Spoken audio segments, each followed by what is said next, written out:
All right, guys, I want to welcome everybody back to our virtual online training that we've been doing for several weeks now. This will be our second session with the line of scrimmage officials, head linesmen, and line judges. Leading the session again is going to be George Shoup, Jack Kuntz, Matt Loughran, and Josiah Ford. I think today we're going to cover, what are we going to cover today, guys, exactly? Passing game. Plays and scrimmage passing kicks. game. There you go. Passing game and scrimmage kicks. We're going to get through as much of this as we can. And if there's time left over at the end, as always, we'll try to take some questions from the chat to see how best we can get them answered. One quick reminder for everybody in the chapter that registration is open for our golf tournament. And it's going to be at the Cowboy Golf Club on June 22nd. So just get on our website. You can see on the screen there at the very bottom, and then just go to the upcoming events or the announcement section, and then you can register that way. So that's enough out of me. Guys, I'm going to turn it over to you guys. And like before, I'm just going to monitor the chat. And if there's any questions, you know, I may chime in if somebody needs clarification on something. But other than that, it's on you guys. All right. Appreciate it. Awesome. Thanks, Xavier. Well, welcome to the second session here. What we're going to talk about today is the passing game and scrimmage kicks. And we're going to get started with regards to the different things when considering the passing game that we as officials want to focus on. So, Jack, if you go ahead and get to the next slide. I think that overall, the consensus is that we all do a fairly good job watching defensive pass interference, but we struggle with regard to watching offensive pass interference. And I think it's just common instincts to watch the defender because we think the defender's the one that's normally going to get beat. And if they're beat, the old cliche, if you're beat, you're probably going to cheat. But what we want to try to do is to try to simplify pass interference as a whole. And when we're not going to talk about each of these categories, but I think it's important for us to discuss them. And I think it's important for each official that is working the passing game. So that should include all 7 of us. We should know what pass interference is. And if we can't fit it into, and this was years ago, into 2 adjectives to describe the foul, then we probably don't have a foul. And it'll keep us out of trouble from guessing, but more importantly, it will keep us consistent if we as a chapter try to make sure that in calling these fouls, they can fit into a category. So there's 4 categories for offensive pass interference: creating separation, pushing off one and the same, blocking downfield. Sometimes we can have blocking downfield that becomes OPI, but also keeping in mind when we talk about the passing game that you can have blocking downfield by an interior lineman that might just be an eligible man downfield blocking or an individual player downfield blocking. That at the same time could turn into an offensive pass interference call if we have the other criteria that's met, that we have a legal pass that crosses the line of scrimmage, et cetera, et cetera. The pick play is the old traditional receivers picking the defender off so that a receiver becomes open, and then driving through the defender, which is a little bit like blocking downfield, but driving through the defender is just blowing somebody up and then becoming open as you drive through the defender. But I think we can be more consistent, again, if you practice watching pass interference calls, or if you practice watching film and watching the offensive player as well as the defender. Moving on, any questions, or if anybody has any questions, just hit the chat deal. Xavier, let us know if anybody has any questions with regards to the categories for offensive pass interference. And again, when we talk about offensive pass interference, we're just talking about in general here. But if we have the football field that's broken up into three different sections, where you have positions 1 through, or 0 through 1, if you will, that would be the hash mark to the press box side. And then if we took the hash mark to the opposite hash mark, that being the middle of the field, and then the hash mark to the opposite sideline, opposite press box, those will be third. And so if we have a foul in 1/3 and it's not adjacent to the third, then you probably want to pass on all pass interferences. So if you have a foul that happens in, say, the third closest to the press box, and the pass is thrown to the third opposite the press box, then unless you have a personal foul, we wouldn't have either type of fouls. Kind of makes sense? Talking about defensive pass interference, and again, we do a pretty good job with these, but there are 6 categories. Not playing the ball, grab and restrict, playing through the back, hook and turn, arm bar, and cutoff. Now, let's go back to the first one, because we probably should include here not playing the ball with early contact. Remember, we don't have face guarding in the NCAA rule book or the UIL or TASO rule book. So not playing the ball isn't a foul. It's if you're not playing the ball with early contact. Is everything good there? Jack? Yep, keep going, Shu. I'm watching you. You're good. Okay. Keep going. Okay. So there's one category that we have that is sometimes defensive holding that comes into the passing game. And when we talk about defensive holding, this is a 2-part foul, if you will. And a lot of times this foul from a line of scrimmage is hard to get. It would be maybe when a receiver comes off the line of scrimmage, we have some grab, we have some restrict. Quarterback still has the ball. So at this point in time, it's still just a holding call if you wanted to potentially. The ball's thrown into that third or to that receiver, then that defensive holding could essentially turn into a pass interference call. Just keeping in mind that when you have defensive holding, again, if we have the ball thrown in a third that's not adjacent to where the foul's occurred, let's pass on it. Even if we throw our flag on some of these fouls, have a counterpart, whether it be the flank official down the field. Sometimes the umpires are really good. They come in and they can help you as well, or a back judge. They can come in and say, what did you have?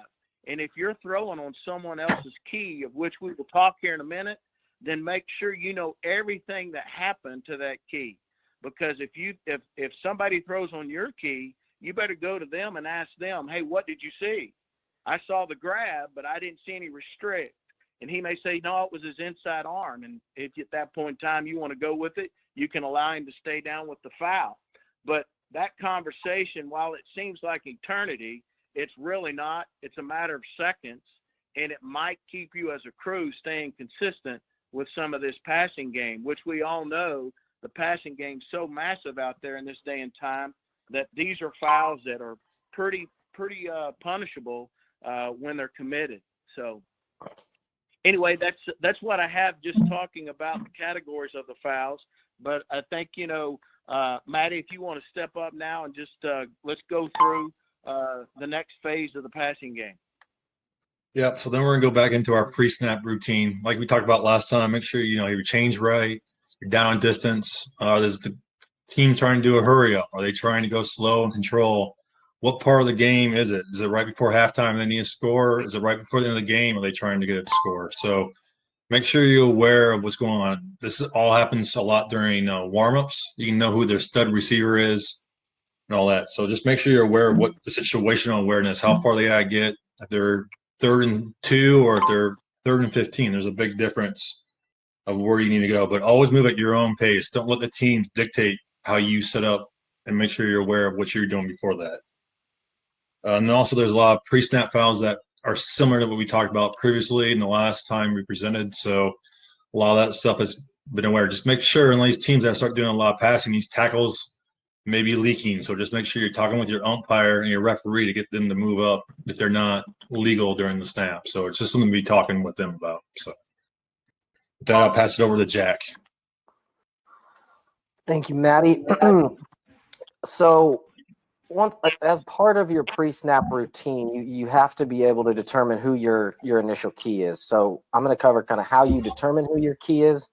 so that we avoid double covering a receiver. So I think the main point of us going to 7-man mechanics a couple years ago, whenever it was because, like George said, the proliferation of the passing game. Almost all the teams we see now are running a spread, and in 5-man mechanics, there's glaring holes in the passing game. I mean, you got 3 guys covering potentially 5 receivers. With 7-man mechanics, we've got 3 deep guys and 2 line of scrimmage guys.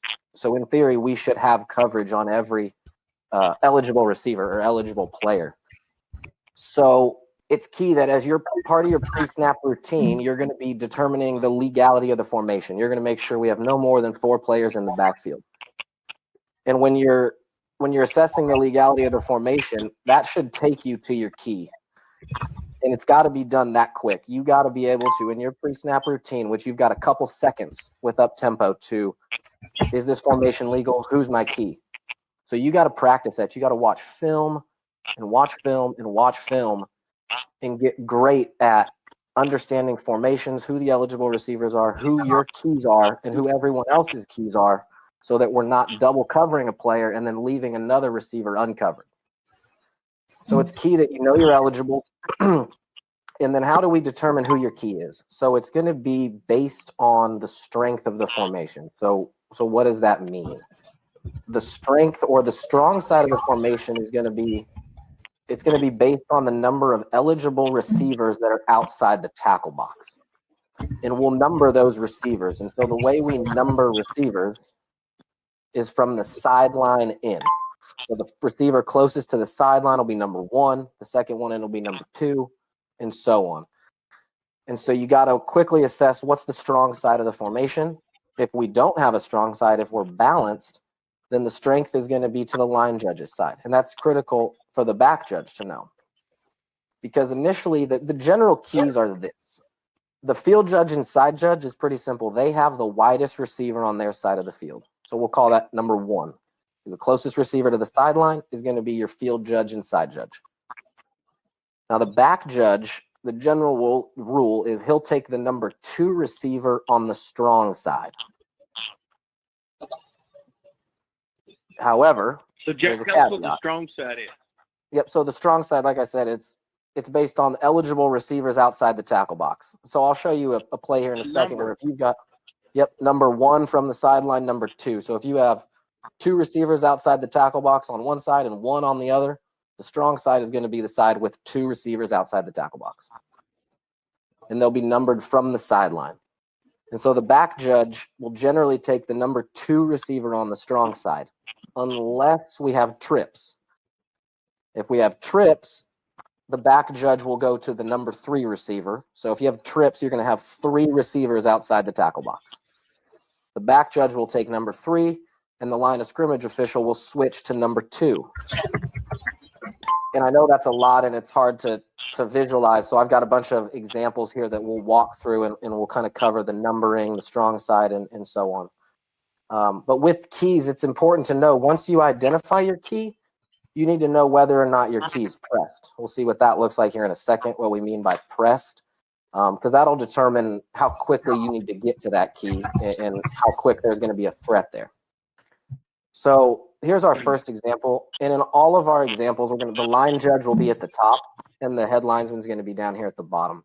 So in the formation we've got here, let me get this little guy.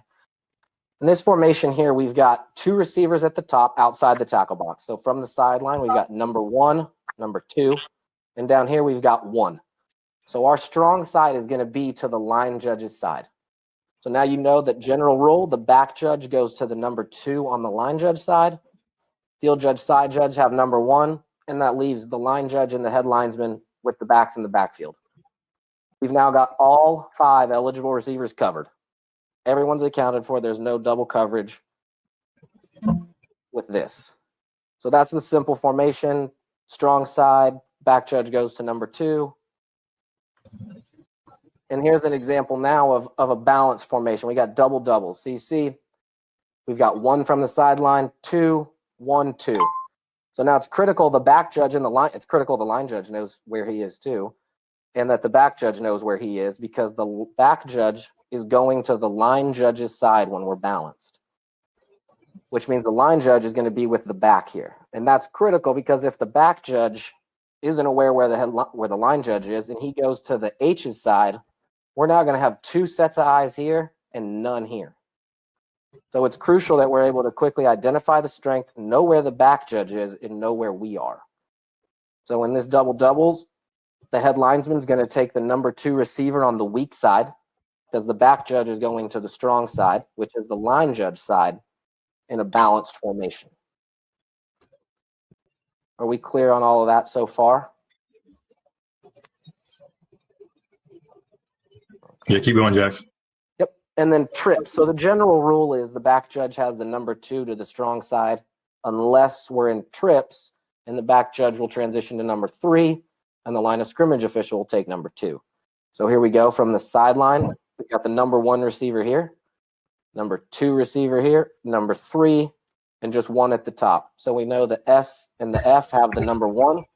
The back judge here will take 3, H will take 2, and the line judge will be on 1, or on the back, I'm sorry. And again, you've got all 5 players covered.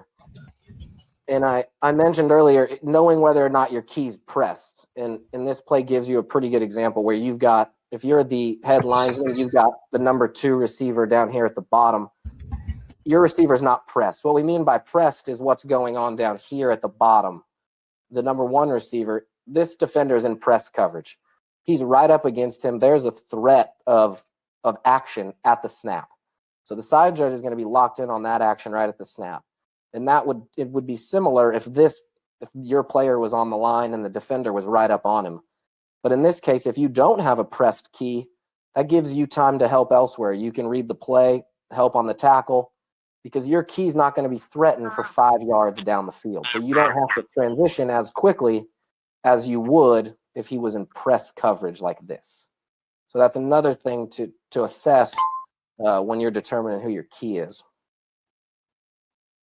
The next one is Jack, just back up to that screen. Jack, can you back up to that screen? Yeah. So let's talk here just a second as we are flank officials, and as Jack was telling you that we're recognizing these keys in split seconds. But while we're also doing that, to talk about what Matty was saying, is that we've got a right tackle here that's struggling to get up on the line of scrimmage.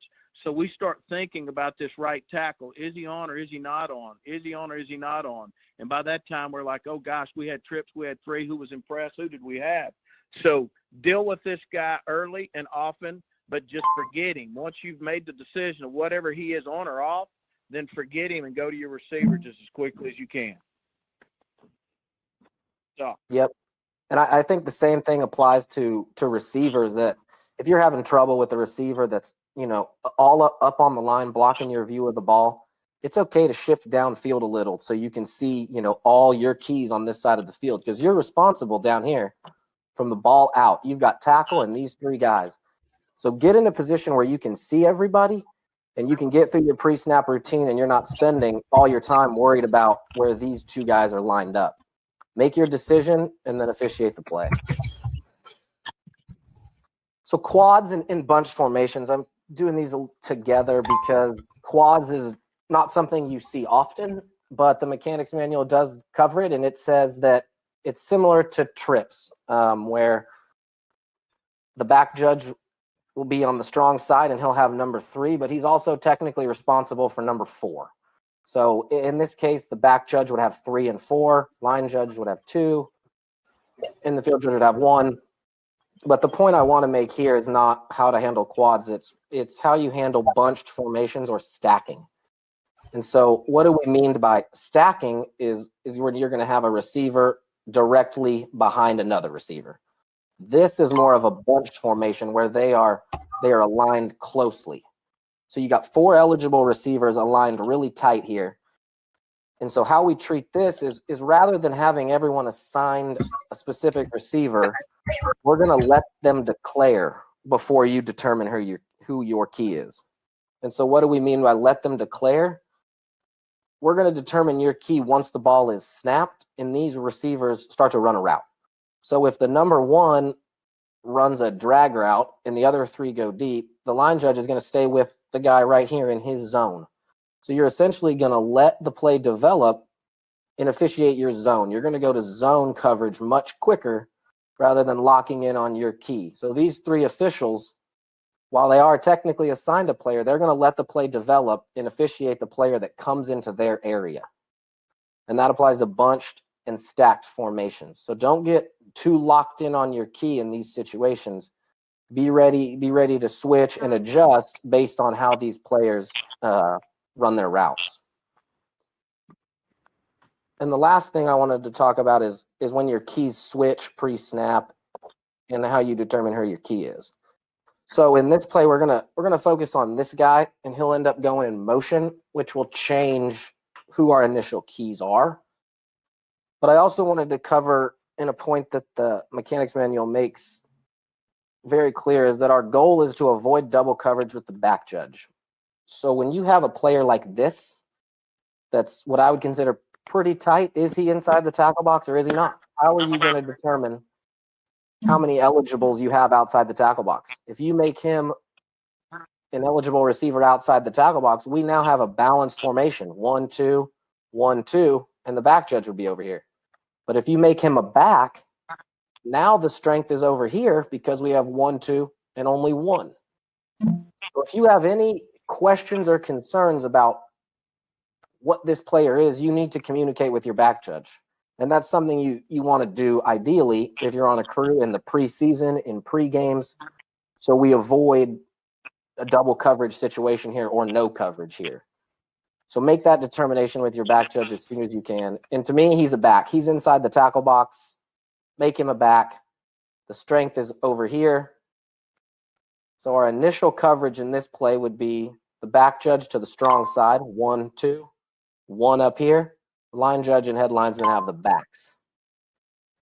But that can change if we have pre-snap motion. So your keys are determined at the snap. So when the ball is snapped, you're going to take a screenshot of where every player is, and that's who your key is. So in this case, this guy's going to come in motion outside of the tackle box and make himself an eligible receiver. So we're now going to motion into trips. So now the back judge comes off number 2 because we're in trips. We have 3 eligible receivers outside the tackle box. The back judge will come on to 3. The head linesman will switch off the back to number 2, and the line judge will come here. And all of that has to be done, like George said, pre-snap within seconds. You have to train your eye and your mind to be able to assess all of this while staying locked in on the football and in evaluating all the pre-snap fouls we have to deal with. So don't take your eyes off the ball to see this motion man and assess, did he get outside the tackle box? You need to be locked in here and be able to assess all of this in your peripheral and determine, okay, boom, we're now in trips. My key just changed. I've got number 2. The back judge is here, and we've got all of our eligibles covered. So I know that was a lot. Sometimes you have to make that discussion. Yeah, Jack, sometimes that discussion has to take place after the play, right? I mean, the guy went in motion. You may have to ask the back judge, hey, if there's a break there or seconds or whatever, hey, did you get a switch with me? And one of the things, Jack, when you were pointing out, I just want to make sure that I don't know the tenure we have on our training tape here, but when Jack has this L showing the back over here on the H's sideline or over on the H's side of the field, that's not a mistake. There would be times when you have the back that he's going to be on the opposite or he's going to be opposite or the other side of the quarterback. He's still going to be our responsibility from time to time. Mm-hmm. Yep. Okay. Very good point. Any other questions on keys? There's a lot going on the line of scrimmage pre-snap. So you got to be able to, again, I think watching film and practicing it over and over again is how you're going to get really good at reading formations, understanding keys, and it'll become second. It'll become part of your pre-snap routine, and you don't even think about it. So that's the goal. You got any more questions from anybody? X?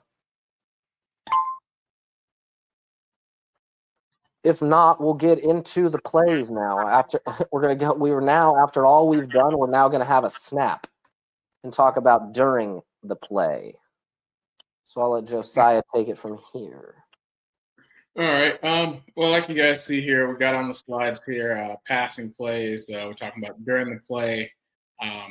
what we're going to talk about is your positioning, your mechanics, when you're going to move, when I feel like you shouldn't move. Again, we've already covered keys and switching, and we'll cover that in more of a live session as far as how the plays are ran, and then just your progression and development throughout the plays, how you're going to read the play, and a very important concept that we use, man zone ball.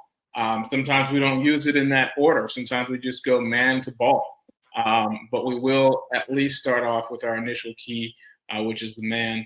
Sometimes we'll be able to get a chance to go zone. Those are typically in plays that are longer, where you have an opportunity to either switch or have an opportunity, or the quarterback has kept the ball for a long enough time that the ball doesn't come out very fast. But ultimately, we want to get to the ball, be able to see what the action is on the ball, whether we have a catch, no catch, what kind of contact is going on between the wide receiver and the defender, what actions happen after that ball is caught, many things like that. And then finally, we will go over a few goal line situations. I think we have a couple goal line plays in there. I'm not sure. We'll go back and look. But Jack, go ahead and run the first play. So start it, and then maybe a second or so into it, stop it. Is there a way you can make it any bigger than that? There we go. All right. Cool. So as everybody said, actually we'll start right here. As everybody said, as we mentioned before, the keys. In this case, again, like we had before, we'll keep the line judge at the top, the head linesman at the bottom. So the line of scrimmage guy at the top will have the back next to the quarterback, and the line of scrimmage official down at the bottom is going to have the number 2 receiver, which is the second receiver in. So we're talking about line of scrimmage. Obviously, we want to know what key our deep have. So our deep wing on the bottom is going to have the number 1 receiver. Can you circle that one, Jack? And the back judge will have the number 3 receiver closest to the tackle. And at the top of the screen, the deep wing at the top of the screen will have the number 1 receiver at the top. So what I want to go over on this particular play is how we process this play. I think what we're going to really look at is the mechanics of the line of scrimmage official at the top. And I really think he does a really good job just with this pretty simple play, but his action is pretty good. So again, remember his key is the back that's next to the quarterback. So run the play a little bit, maybe about 2 seconds in. Stop it. Okay. So in this situation, the line of scrimmage official has the back. His back is going up through the line. This is very important because we want to know whether this guy's coming up the block or is this guy going off the pass pattern. This is probably one of the most common situations where we miss a foul on our key, him going through the line and getting grabbed, which, he's going through the line with linebackers and D linemen, and they're just, a lot of times they're just grabbing him. So in this situation here, I think it's pretty clear that he's going up to block, and that's the action that we should be looking at as the line of scrimmage official at the top is his block. It opens up to us, and we should be looking at his block there. And also at the same time, standing on the line of scrimmage. No need to move at this point. So run it just a little bit further. So if quarterback throws the ball to the top of the screen, back it up just a little bit.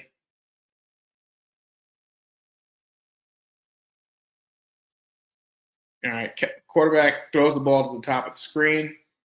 And, very important to, once we see that, as we were talking about man, which was our back, we don't have time for zone because this ball comes out very fast. And it's very important you'll pick up the trajectory of the ball. And in this situation, he throws an out pattern and just throws it hard. He just throws the ball out there pretty hard. So all we have time to do is turn and look at the action. That way we are not moving. so that we can see what the action is, whether the defender's grabbing, the receiver's pushing off, catch, no catch, as well as the action that happens right afterwards. And in this case, the receiver catches the ball, the defender dives at him, and he misses. So we want to be able to see all this, and at the same time, since this pass is thrown, 6-7 yards in front of us, there's, again, another reason why we don't want to move, because I like to trail the play at least about 5 to 7 yards behind it. That's not a set number, but you don't want to be closer than that because you don't want to be up on the play. You want to give yourself perspective so you can see, as well as you want to have self-preservation and stay out of the play. So in this situation, this line of scrimmage official turns, looks, sees the pass, sees the catch, and starts running up the sideline. You're going to want to straddle that sideline. You also have in this situation, go ahead and stop it right when you get to the when he gets to the spot.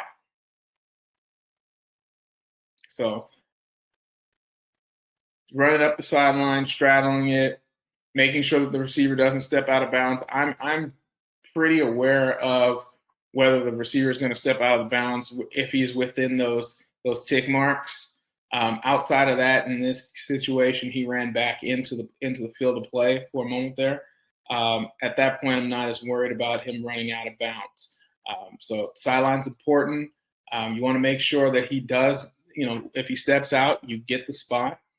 You are on the opposing team sideline, so they are going to help you out with trying to get the spot, but you have to clearly see whether the guy stepped out or not. I'm sure they're going to tell you he stepped out, 10 yards behind where he actually stepped out or went down at. So got to make sure you own your position. Going on further, also to add to this one, we go back to right before he goes down, he hits the ground. Line of scrimmage official here takes a good spot. The ball carrier lands at the 49, but as we see, they roll, about to the 49 of the other side of the 50. They roll to the other side, and you want to make sure that you get this spot correct because we want to treat every single spot like it's the goal line. We want to get them all correct. So that's all I have to say about that play if we want to move on to the next one. Yep. You want to go with the catch to end zone? Yeah. Yep. So goal line situations. So go back to the beginning of the play. There we go. We are snapping from looks like about the 2-yard line. So as we've talked about before, we have goal line mechanics here. We are going to, at the snap, go straight to the goal line. And as we can see here, we have a number 1 receiver on the outside at the bottom of the screen. That's the deep wings. We also have a tight end, and we have a back.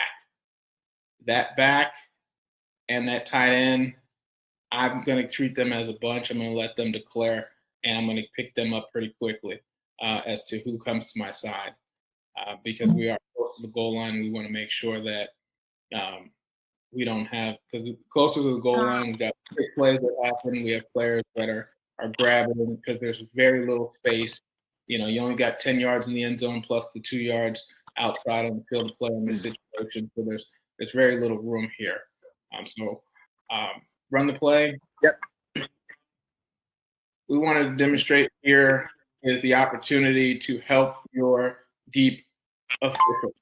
So I feel like the positioning of this official on the line of scrimmage is good. It's something we want to do. We want to get up to the goal line, and we want to stop there. And since this ball comes out, immediately we're going to go towards that catch and help. And in this case, all we can help with is the foot, and give our information if we have information to give. I don't think this guy had very much information to give, but this is a situation where there are stop right when we get to the ground. Yeah, you have help with the foot here. You cannot see the football, but you do want to help to tell him if you see that foot in or you see it out, you can help with this. By the looks of this guy's head, it looks like he might be looking at that red cart back there behind that photographer. He might be. He might be. That might be why he didn't give very much help. But you do want to help these all the way through.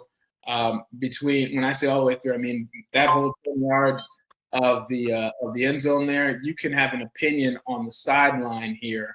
You're obviously not going to have an opinion on the end line, but you could have an opinion on the sideline. And, depending upon where the ball is at, if the ball is turned towards you, you might be able to help on that. In this situation, you cannot. Yeah. Josiah, if we can, Jack, let's go back to the line of scrimmage just to look at this formation. This also is one of those types of plays when we're at this formation and we're in this tight of coverage and we're at goal line, we really don't have time to switch as officials. So whatever your key is in this particular time, if you're number 2 and at the snap, I'm talking about at the snap, not talking about motion man, but at the snap, whoever you're staying on, you're going to need to stay on. If you go ahead and snap the ball here just for me, Jack, so we watch what happens. So it looks like the number 2 and the number 3 receiver, which was the tight end and the back, they helped you out a little bit because they both go down inside and start blocking. So at that point in time, unless we see something setting up for a chop block or we see a foul other than, it's not going to be a passing foul, if you will, necessarily, then we can turn to help once we're at the goal line to see if there's some action coming at this receiver. As Josiah said, we had man that went down inside and blocked. From there, we go to zone. That's the receiver coming out in your area, even though there's another set of eyes on him. And then you go ball, you really go to him. So once you can release your block that he's clean, the ball's released, then you can help out also in officiating that play. But if this formation would have released downfield, we still can't release those keys in this short field, even if 3 becomes 2 or 3 comes out. You have to watch your guy because your guy could be the guy that's setting the pick for number 3 to be able to release down the goal line. Right. That's all. Correct. All right. Next Do play. we want to get into catch, no catch now? Is that where we wanted to head? Yeah. Yeah. I think we got. Just. Oh yeah. Yeah. So when we talk, Matt, go ahead. Yeah, Matt, you want to start this one? Sure. I thought this was George's, but okay, I'll go. So as you see, something to talk about. Yeah.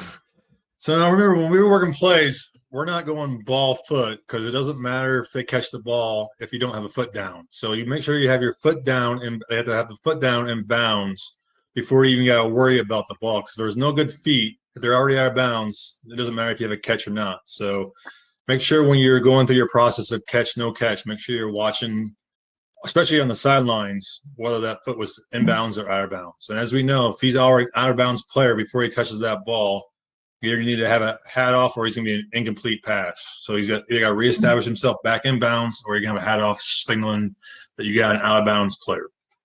So make sure when you do that. Then after that, you got to make sure they control the ball. So when they control the ball, they got to go all the way to the ground.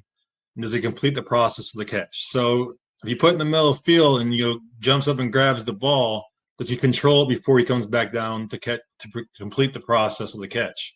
On the sideline, it's a little bit different because he may tuck and roll in different directions up towards you or away from you that you wouldn't see otherwise. So a lot depends on how you're viewing, but just make sure when comes time for a catch that you are not running towards the receiver and that you're more stationary so your eyes can adjust to what's going on with the play.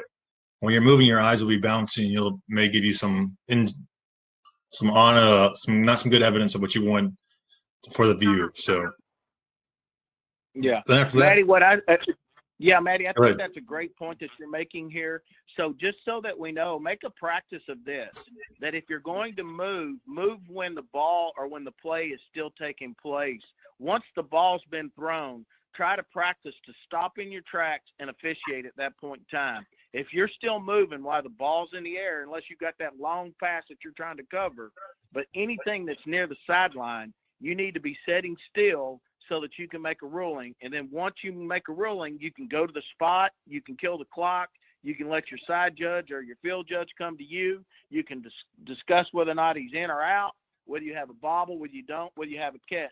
But not moving when the ball or when the possession is about to take place, you'll be more accurate and consistent in making those decisions.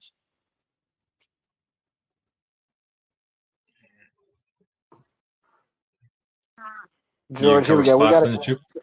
Yeah, We got to go. We just wanted to cover. We got one really good play for a tight catch, no catch on the sideline, and just for discussing movement and communication with your deep official. You want to take this play, George? Sure, go ahead. Like, yeah. So I guess first off, Jack, let's go back to the line of scrimmage and let's kind of look at this play from the beginning so that we know where our keys are, right? So we've got a motion man. We've got the head linesman down at the bottom, right? So we got a motion man. It goes across. So our head linesman down at the bottom's got the number 2 receiver. The guy switched outside here, so this guy probably became the deep field judge's receiver. So we're sort of what we call press, and we talked about this just a minute ago, but the number 1 receiver here that's in press coverage, I'm going to share with you something, that if something takes place to this receiver's head or neck area, that the side judge downfield, or if this was the field judge, they will not have a clue. So while this guy's not our key, he's also going to be your key at the snap if anything happens blatantly up to high on this receiver, okay? So don't think because he's number 1, he's down deep. This guy, because he's so pressed, the side judge or field judge can't really tell what kind of action happens. All they can see is a stagger in his feet. They won't know that he gave him a karate chop to the, Adam's apple or anything. So that's going to be up to you. But the number 2, moving on to the number 2 receiver, he's not really in what we call so much of a press. There's a little room between him because he's a back. And this is a defender that looks to be lined up a little bit in the neutral zone that I probably at the end of this play would say, hey, you got to give me some help and back up the same as I would the tackle, that you've got to move up on the line of scrimmage. So we don't want to split hairs here, but this is not really press, but he wants to put his hand on this receiver. That's why he's up here so close as this receiver's coming off the ball. So go ahead and snap it, Jack. So when he snapped, you see this receiver bolts down the field and runs the curl. Stop right there, Jack. Back it up just a little bit for me. Jack, back it up. If you can't, stop. We have a head linesman here that's already moving at the snap. And the reality of it is that he kind of gets straight line with this receiver, where he would have been better off if we go back here to the 43 or so where the ball was snapped from. If he would have stayed right there in position, then he would have been able to I may have just lost everybody. He would have been able to have been at a better angle to see any action that was taking place on that receiver. Jack, I just lost everything, so I'm going to log back in. You guys take it in with the mechanic side, and I'll pick up when I get back in. Okay. So. Okay. Okay, and I'm back. You see it? Okay. Yeah, we're just going to go to the move. He moves. Yeah. So he's just moving too much. Really and truly, it's not necessary for him to move. But then we have a pass that's thrown downfield, right? Yep. Deep, in between the deep and the line of scrimmage. Yeah, right. So the pass that's thrown deep here, and really and truly, it doesn't really matter to us as officials. We're officiating players, right? So we're officiating catch, no catch, whether it's team A or team B. So this is an excellent situation where it's a team B player that's making an interception or is attempting to make an interception. So we have a great sideline play. This receiver jumps the ball. He's going to the ground. He hits the ground. He slides out of bounds. Does the ball move? Does the ball move up? All those items are things that we have to be able to officiate. So if this guy's moving, look at him moving down the field. He should stop at that point in time when that catch was imminent. He should have stopped so that his eyes wouldn't have been bouncing. He then could have, they rule correctly here, but he would have been right at this point in time, stop, watch the catch, and then move down.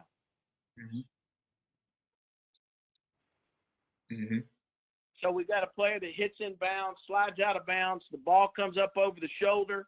So the field judge comes in. It looks like the field judge is buying interception all the way or catch all the way. Line judge is coming down. It looks like together they're ruling both the same thing. But if we go to this spot and we have a small conversation while the field judge is killing the clock, the line judge should be killing the clock as well. We can have that short conversation that says, do you have catch? I had feet. And then because the line judge is who's going to see ball. Field judge doesn't see ball. If that ball moves off this receiver's shoulder and slides to the other side, is that enough movement to where he lost possession that we're going to have an incomplete pass versus a catch? So good mechanics here by coming to the spot. Just if we would slow down as a line of scrimmage official and read that play a little bit better, we could have helped a little bit more with certainty. Anything else, guys, y'all want to talk about on it? Nope, I think that's great. No, that's fine. You want to get into spots? Josiah, do you want to cover spots? Sure. What we got on? So we're looking at 4 progress spots. We've got a number of different situations. You've got long pass plays where the receiver catches the ball, goes down, slides. Well, we want to make sure that we get the spot, the moment he hits the ground. We've got crossfield mechanics where we have receivers who are catching the ball or at least controlling the ball and getting pushed back. And where is the forward progress of the catch in those situations? Something that's pretty important and something a lot of people don't talk about all the time as far as forward progress. Is the contact on those forward progress spots where the receiver gets driven back, is that contact constant the whole entire time? So if you have a receiver who's caught the football, who gets pushed back, they lose contact with the defender and start up again, he now has a new forward progress spot. So if the guy catches the ball at 5 yards down the field, gets pushed back 5 yards, loses contact, gets pushed back a few yards, just kind of in the air, all in the same motion as he's going down, or as he's coming back down to the ground, as he's actually catching the pass, and he turns back around and starts running, and maybe 2 yards of that 5 yards, that's his new forward progress spot because they've lost contact and because you now have a new forward progress that has happened. That's an extreme example. A lot of those examples you will probably have said it's, forward progress is done way back there at the 5 yards that he caught the football, but some situations are not that.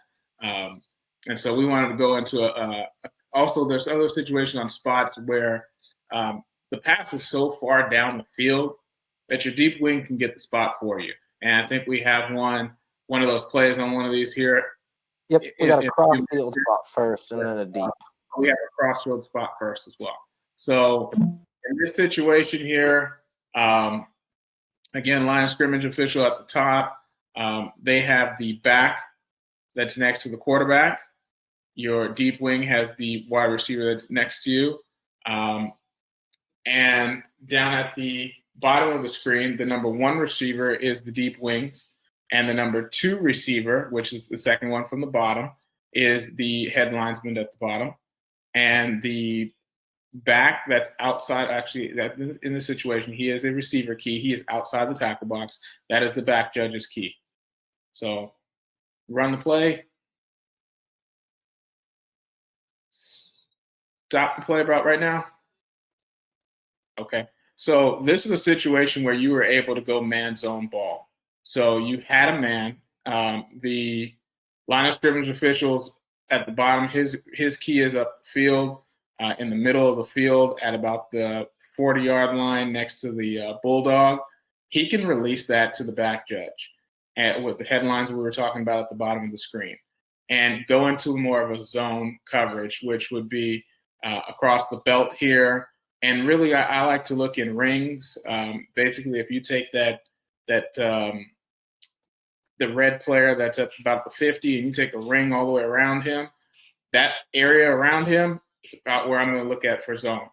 and I'll look at zone. And in this situation at the top, for the line of scrimmage official at the top of the screen, the quarterback is coming in his direction. And we always have to remember that we're supposed to rule on illegal forward pass. And we have to stay on that line. But we also need to preserve our health, so we need to back up. I would prefer him to back up on this. I don't think he does, but prefer you to back up so you can get out of the way just in case the quarterback keeps coming in your direction. And then also at the same time, you can still do your job. So run the play, run about to right where the catch is at. Okay, so back up just a little bit to where the catch happens.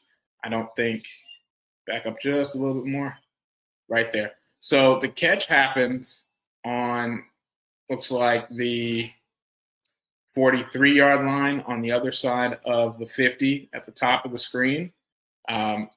And your line of scrimmage official at the top of the screen, again, doesn't really have time to turn and run. We don't really want him to turn and run. We want him to just turn and see the ball being caught. We want to see the action in that area. We want to see if we have a foul. We also want to see catch, no catch. And make sure that you see this action all the way through. And the line of scrimmage official at the bottom, I'm going back and forth because this is a tandem. They've got to be working together. The scrimmage official at the bottom of the screen can pick up this spot a lot better than the line of scrimmage official who's at the top of the screen, because this action's coming back to him.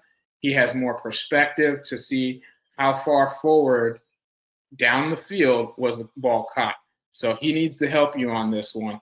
And in this situation, I always put these on. I put this on here because it's an obvious first down. It's obvious they are, maybe 10 yards past the first down.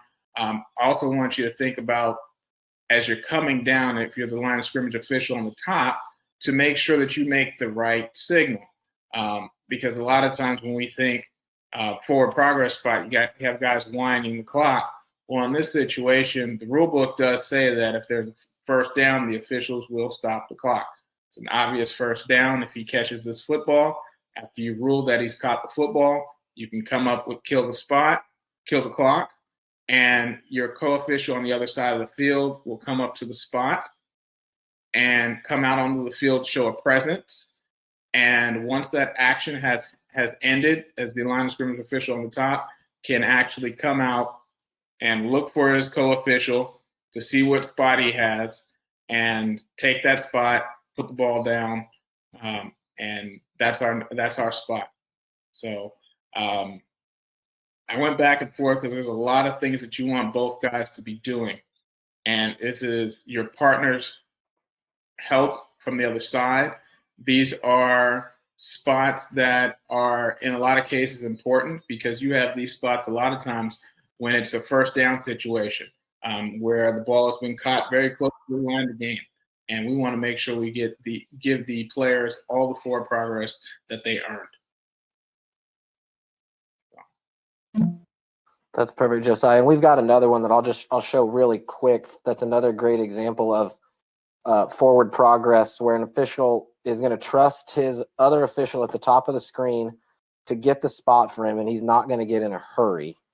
If this will play, you got a quick pass down here. The official stays still. So now this player caught the ball, let's say where?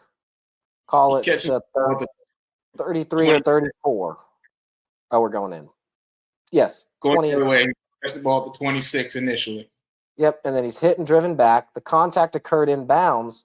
So although he lands out of bounds possibly, you're giving him the forward progress in the field of play where the ball was caught and where contact first occurred.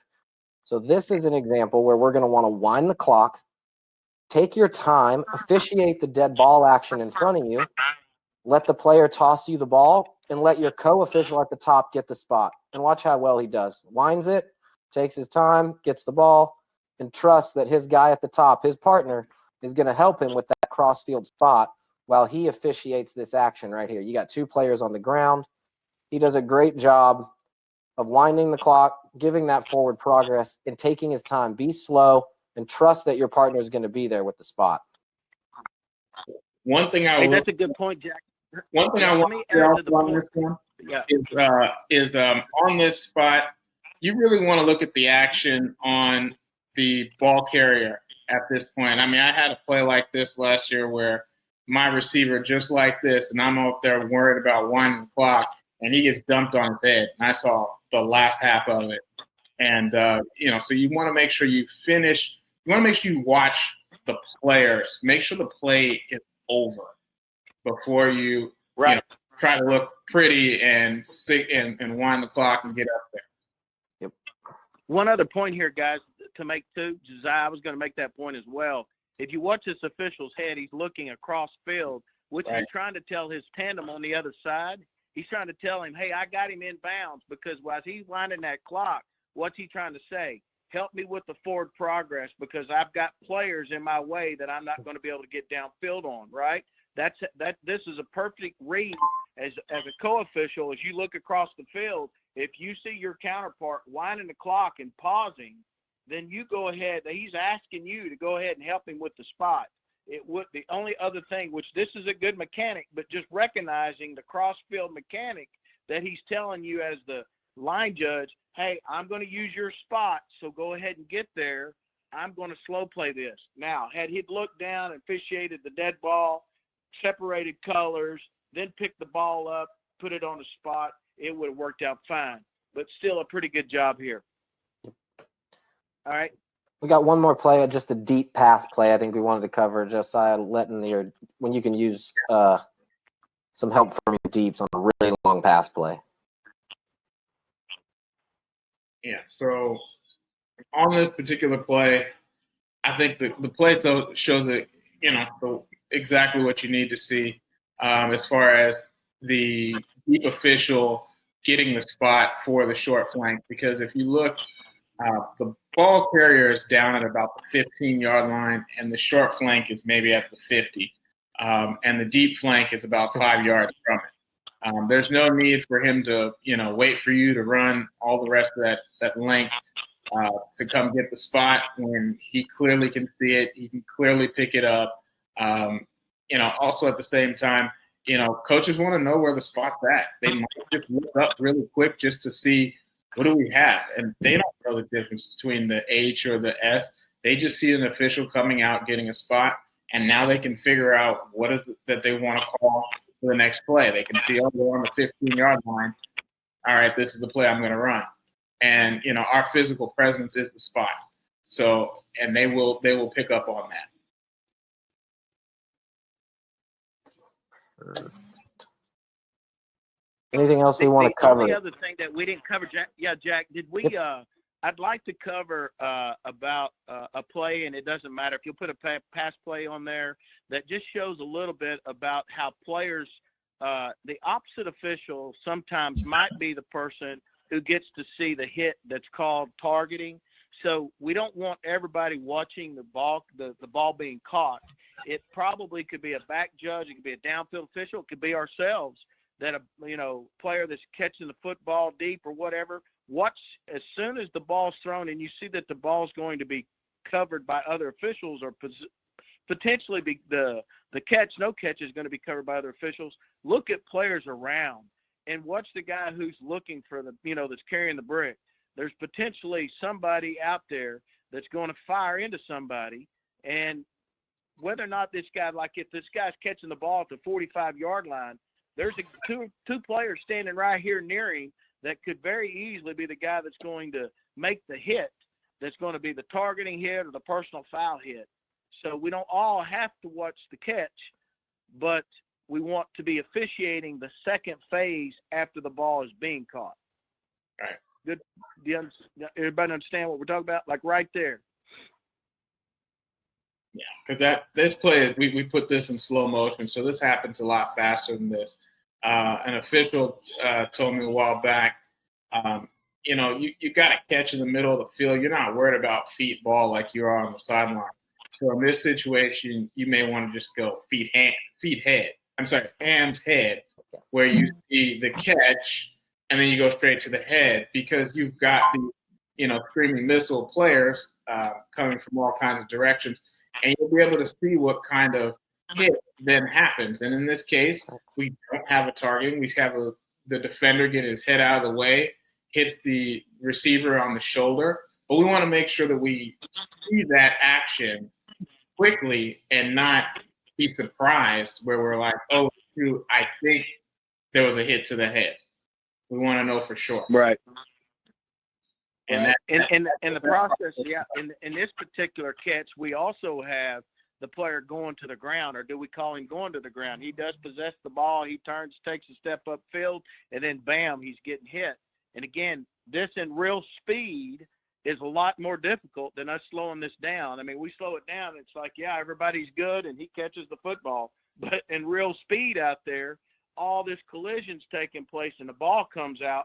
You know, do we want – and now we're rolling catch fumble, or we rolling incomplete pass, right? So just keep in mind that all those keys will take you. If you go to catch and head, then you'll see whether or not, you know, he controls the ball as well.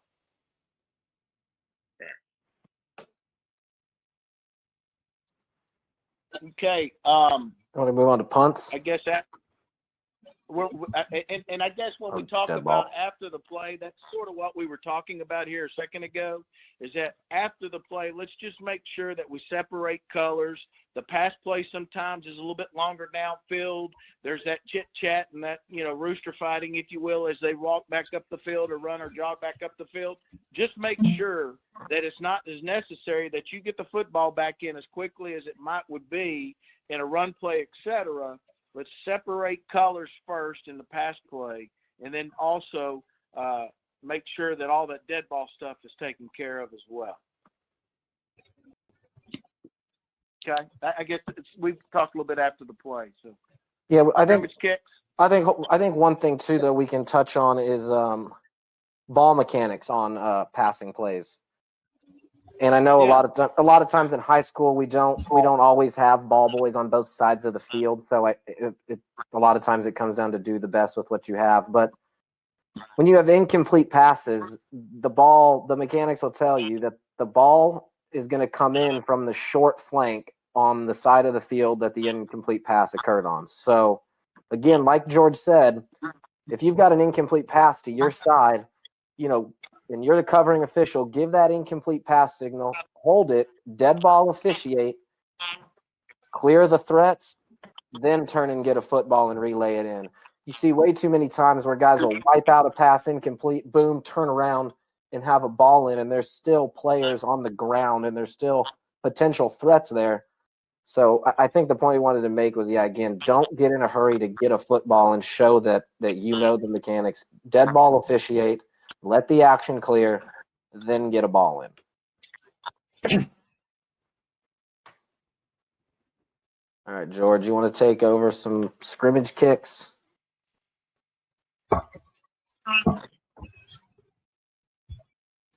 So Maddie, you want me to do what now? You want me to take scrimmage kicks, or Maddie, you got pre-snap? Let's go to pre-snap. We'll go to this. So punts first, yeah. Yeah. So not only do we have all the fun of doing run plays and pass plays to keep you honest, but now we go to scrimmage kick plays where you gotta know you're down in distance. This starts in your pre-warm-up routine. Did you go out there and see the kicker? Can they kick the ball? Did you shank the ball? Can you even kick the ball? Where do they run for punts? So you might get one or two of those before when they're warming up, but you kind of have an idea of what the team's going to do before the game starts. Next, you got to realize, are they in a punt formation?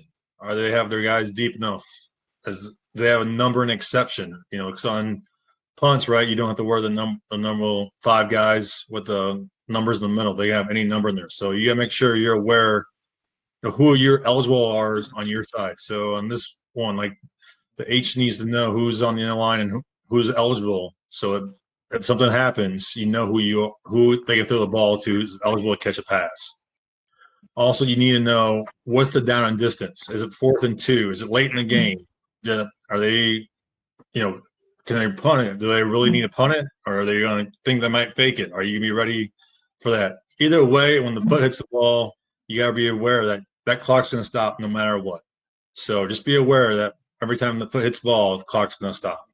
So then you also got to be aware, like, hey, is this ball going to cross the line of scrimmage? Is there a strong wind?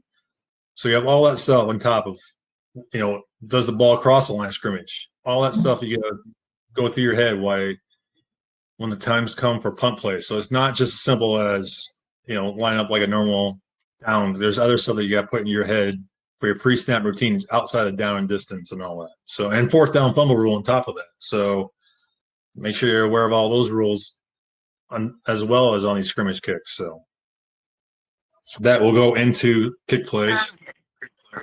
Maddie, I agree to what you're saying. One tip that I would give people is this: during your pregame warm-ups, like Maddie says, you might go out there and watch a punter and watch a formation. I take my game card and I watch the extra points and I watch the punts and I watch the field goals. Most of the time, the same players play on those teams 99.9% of the time. They don't make many switches when they run out the field goal team. Hey, Johnny Joe, go out there. It's your turn to play. Usually number 87 is going to be the tight end. Number 42 is going to be the back. And it'll be every time on a field goal, every time on an extra point. So I write those eligible receivers down on my card so that if we have that fire drill and I look up and number 47 has the ball, and I didn't know if he came from my side or the other side, but I do know that he was an eligible receiver at one time, then I can at least give that to my crew if he wasn't on my side. But I write down all the eligibles, both the left side, the right side, because of the quarters, of all eligible receivers on scrimmage kicks. Part of my pregame stuff there, just to kind of give you a pointer if you'd like to, do that. Also, guys, make sure you do your substitution signal on those too, because those will be new. There's probably new players coming in if they are. So just be aware of that as well for your referee. I would hope that your referee and umpire will be holding everybody up on that, but that's a good point. All right, so we transition to during the kick. So once we have during the kick, once the ball's been kicked, and I guess Jack, go ahead and let's get a punt play up here.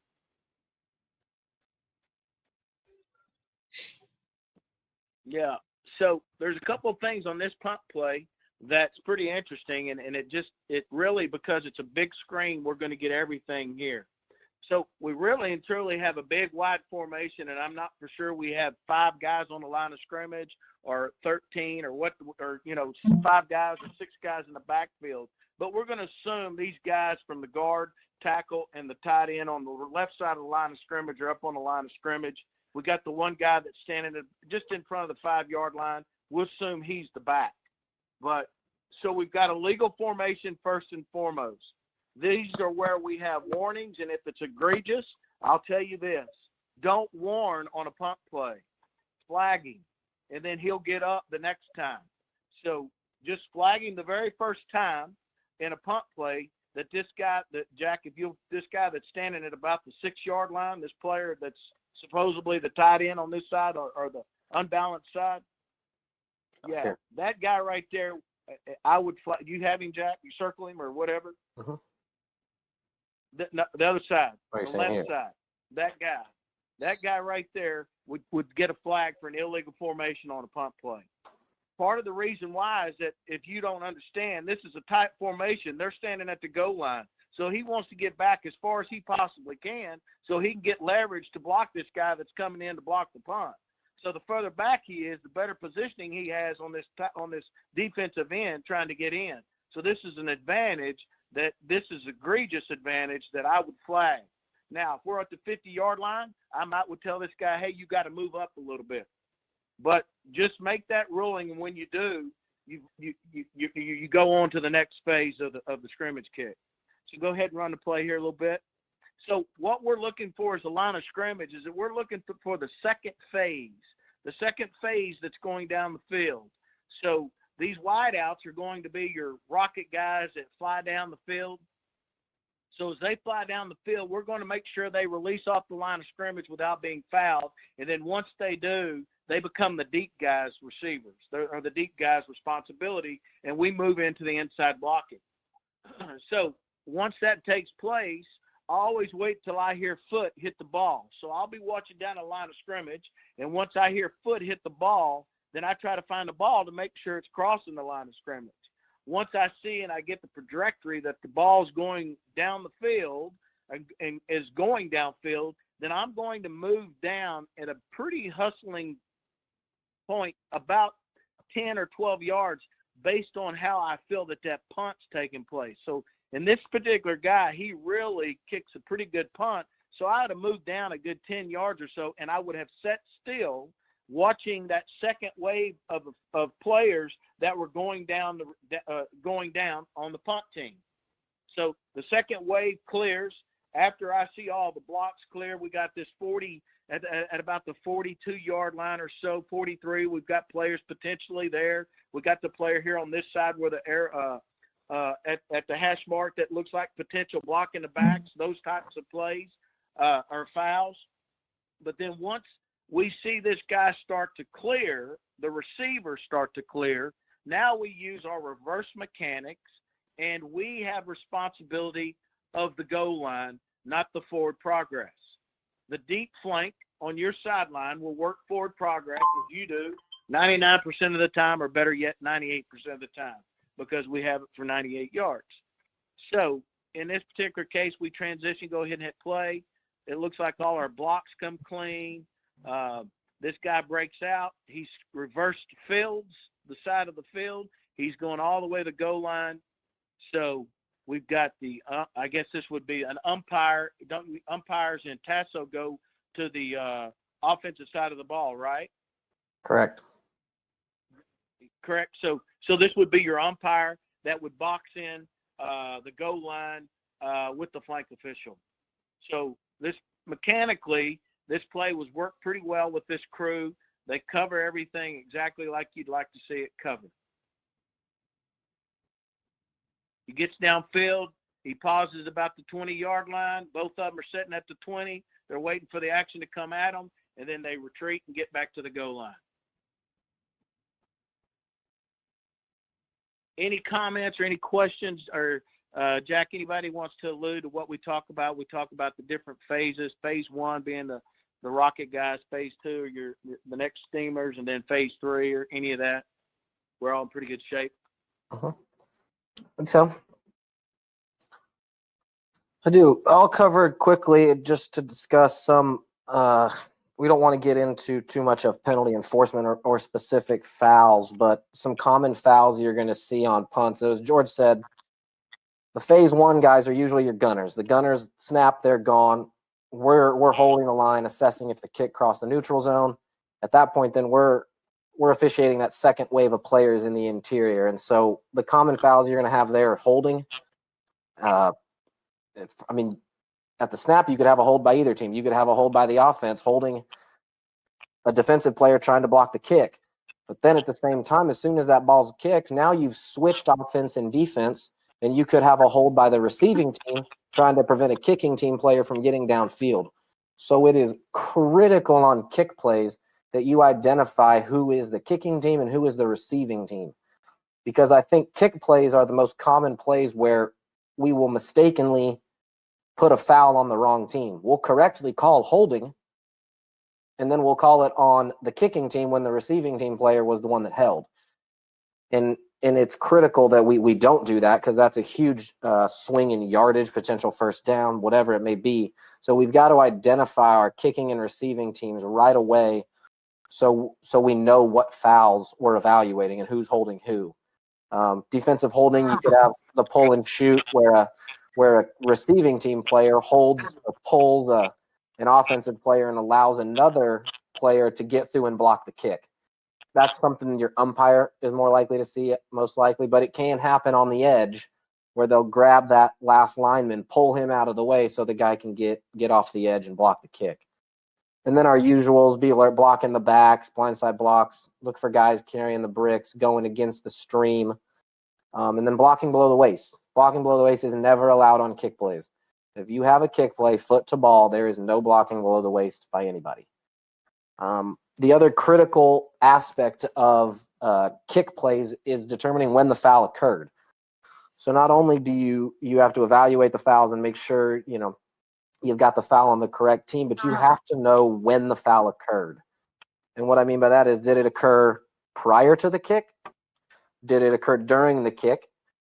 And we know that a kick is still a kick until it becomes a run. So that doesn't mean while the ball's in the air. If the ball's rolling on the ground, it's still a kick until it becomes a return. And so we've got to be able to evaluate, did my foul occur during the kick or during the return? Because the enforcement for those fouls is vastly different. I don't want to get into the rule book so much since we were focused more on mechanics, but I will say when you report a foul on a punt play, the first thing you need to tell your referee is when it occurred.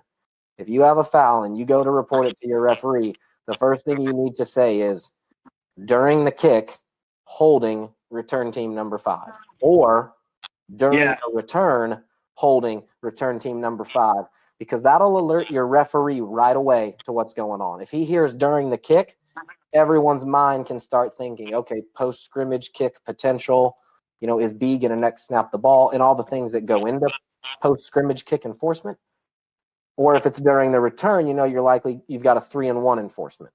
So it's critical that you report your foul correctly and that you know when it occurs. You guys want to cover anything else? I don't want to get into the weeds of PSK. Yeah, I'd like two things, Jack, to add to what we're talking about here. Team A is Team A, Team B is Team B, all the way through the scrimmage kick. Make sense? So sometimes when we get lost because we talk about the punt team and the receivers and the punters and now the receivers become team, running the football. So just keep in mind, Team A is always Team A and Team B is always Team B throughout that down. Okay. So outside of the line of scrimmage fouls that you would have, almost every other foul that we can potentially make post-scrimmage kick enforcement on, which means during the kick, we want that foul to be there. Team A has foregone their opportunity. They've given up. That's why they're punting the football. So we don't want a foul to buy them a first down if there's a way to make that foul during the kick, i.e., if you have a holding call about the same time that the kick is being made, make it during the kick. The only thing that falls into that might be that pull and shoot where somebody pulls a guy out and another guy shoots the gap so that he gets in to try to block the kick. Right. Does that make sense? Make it simple, guys. Make it simple. Yeah. And to add to that, it's very simple, but a simple way I like to process the fouls on kick plays like this. You see the foul, find the status of the ball immediately. And that will help you figure out when this foul happened. And it's amazing how we go through the whole process and you throw the flag and you see the foul and you're like, when did that happen? But in your mind process, foul, what's the status of the ball immediately? And that's the same kind of process that we do with like defensive holding on the receiver. Foul, what's the status of the ball?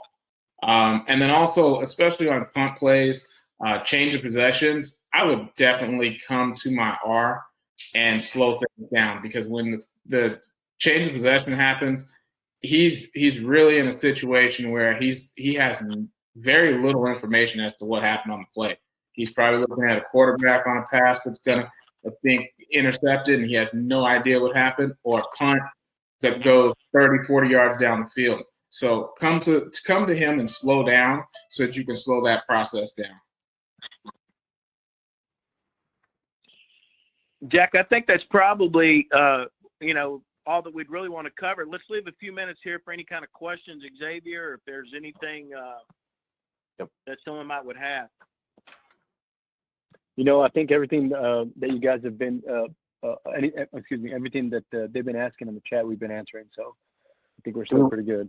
Josiah, do you want to cover field goals and tries quickly in maybe 5 minutes? We got time, guys. Go ahead. Okay. Field goals and tries, obviously, so important. As Shoop said, write down the players' names of your eligibles, but at the same time, before the play happens, take a look at it. In this particular situation here, you have eligibles on both sides. You have a tackle and a back on both sides and a wing, and those two guys in the back, the holder and the kicker, are eligible. So make sure you get all those numbers prior to it. It would be nice to get them all, because number 23 might be the center, and it happens a lot. And it's very critical on those plays, because you want to know, whether the guy who caught the ball was eligible or not. Holding the line is very important, as we talked about before, because in kick plays, whether the ball goes across the line of scrimmage or not, the rules are totally different. And you are standing on the line of scrimmage, and that is one of your most important jobs, is to let everybody know whether the ball went across or not.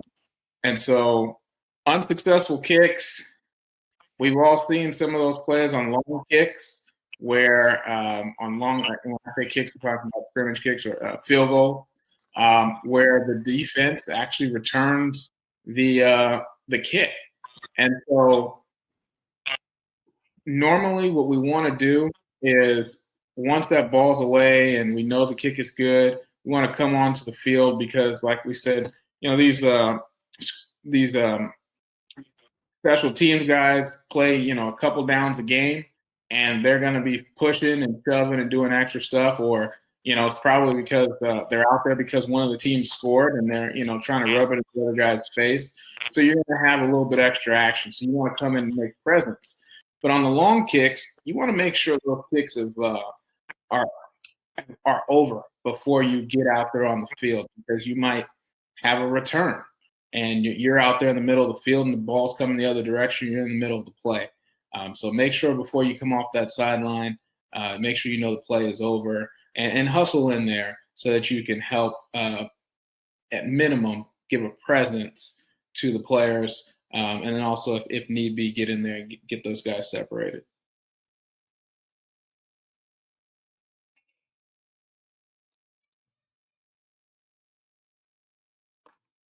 So mechanics, scrimmage kicks after the play, position mechanics, clock. We just talked about this. So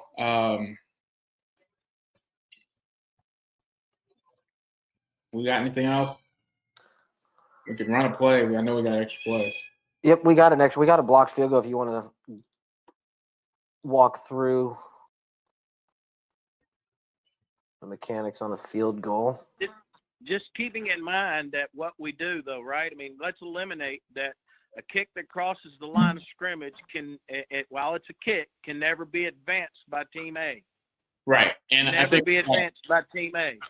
So you can eliminate that process, right? If Team A recovers that kick beyond the line of scrimmage, while it's still a kick, all they can do is recover it. They can't advance it. Even if Team B has touched it, it can't be advanced. It's still a kick. Right. No matter what type of kick. Right. And I think we have an example of that here. Just run the play here. Line of scrimmage official here, you're going to really open up to the guy at the top. You're going to see that he's really just staying on the line of scrimmage because this ball's still live. The ball has been blocked. So if it's blocked within 3 yards of the line of scrimmage, it's deemed to have not been touched beyond the line of scrimmage by Team B. That's in the rules. And so in this situation, it's been blocked behind the line of scrimmage. It does go across, and Team B smartly runs off the field because Team A cannot advance that ball. So in this situation, you're probably going to want to help out. Rather than just kill the clock, you want to help out and you can signal no good, because you are very clear that this ball did not go through the uprights.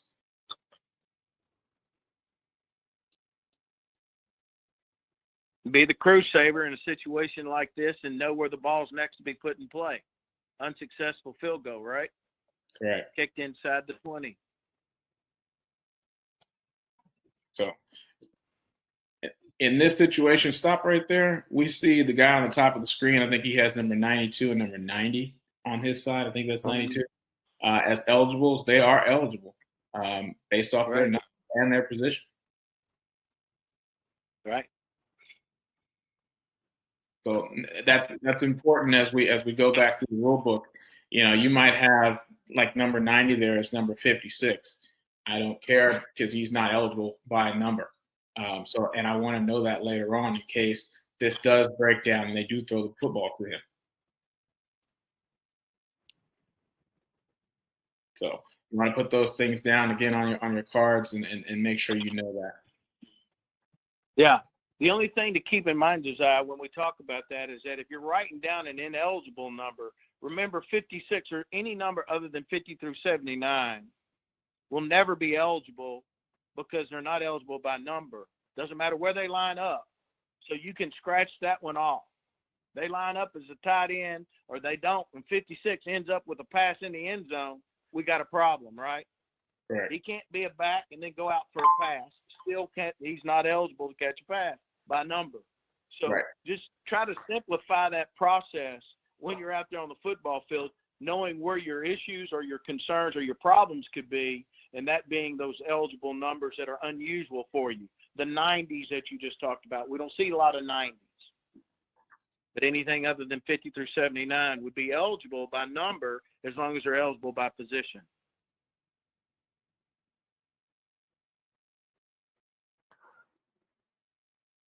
Gotcha.